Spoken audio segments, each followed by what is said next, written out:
Hi and welcome back to my YouTube channel. I'm Becky and today we are going to be sewing the shorter house with the 2 windows for the Walkabout Quilt-a-long.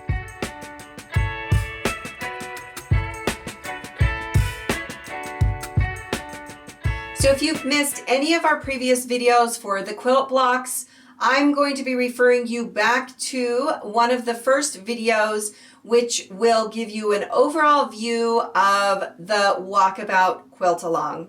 So if you've missed any of that, make sure you go back to the beginning. There's going to be a link in the description for that first video.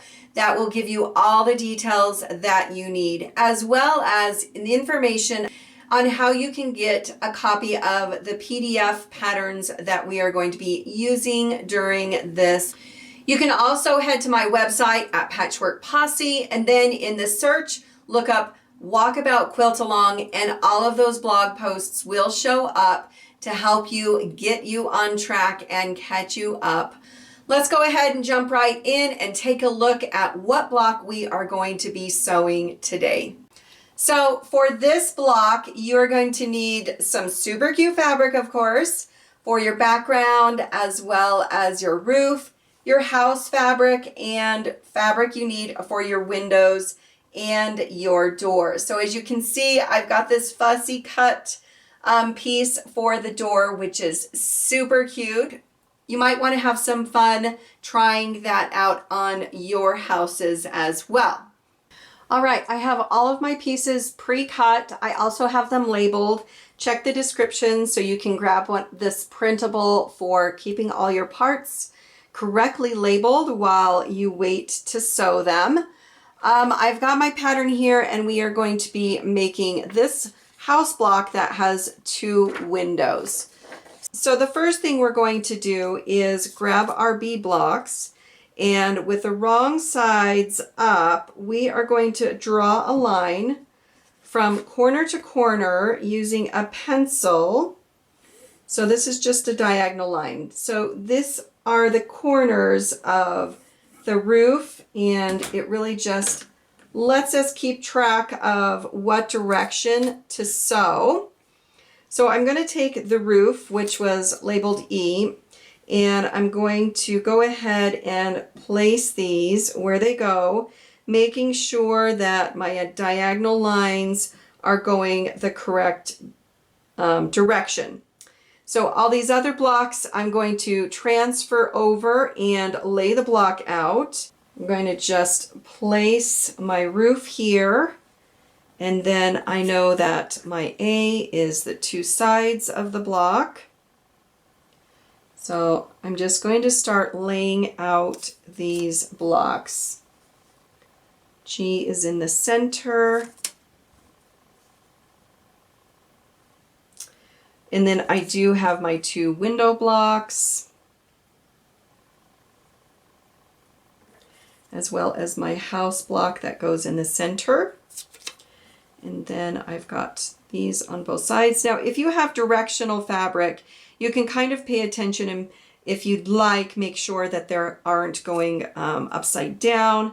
But if you're not worried about it, some of these teapots, it looks like, are upside down, and some of them are not. So it doesn't matter either way. And I do have a background piece that goes across the top of my roof. And then the last piece I have is my door block. So the first thing I'm going to sew are the roof pieces, so I can have those together, and then I'm going to move through these smaller units, adding to them to make them larger, and then we'll be able to sew the whole block together. All right, so the first thing we're going to do is our roof block. I'm going to pin this other one in place so it doesn't shift when I'm stitching the other side. So I'm just going to again sew on from corner to corner on directly on that drawn line.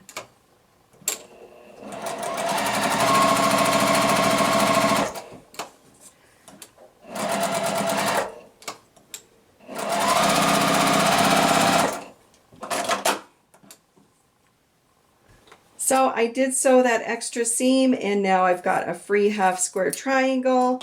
I am going to set that aside so I don't get confused. And I'm going to repeat the process on this side.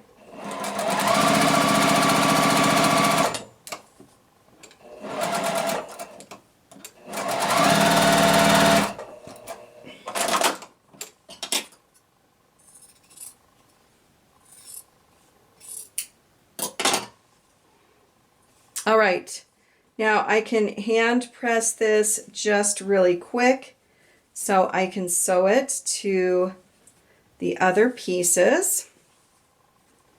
So first I'm going to sew this little window unit together.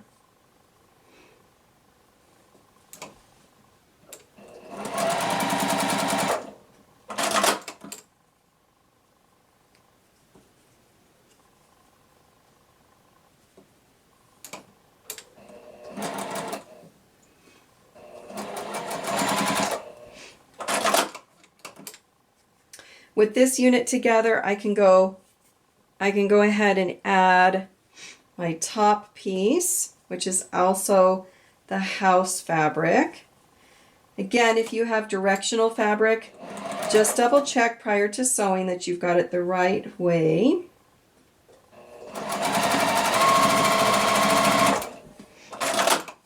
And with this done, now I can sew the two sides of this together.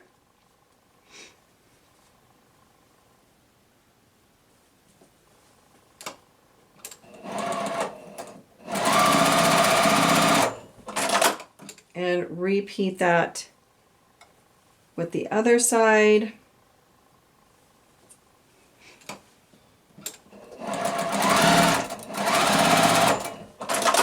So we're just slowly building this unit out.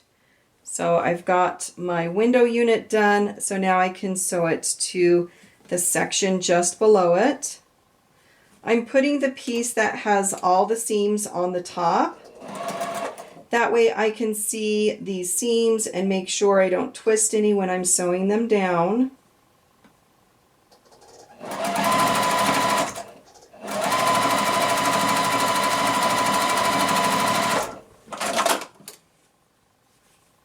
All right, so that unit is done, and I can go ahead and sew the roof to it. Again, I flipped it over so I have the seam, the piece with all the seams on top, so I can see these two seams and make sure that everything lines up and doesn't get folded incorrectly.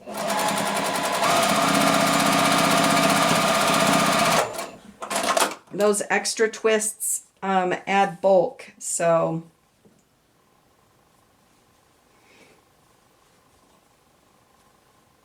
all right, now I have my door left.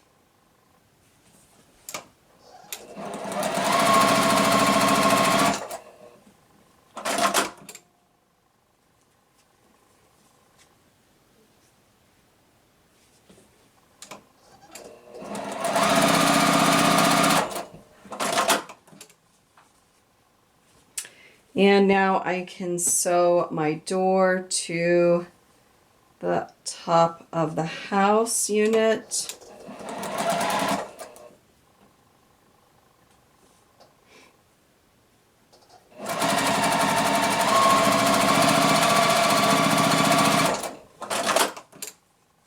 All right, so now that I have this done, I can go ahead and add the sides to my house unit.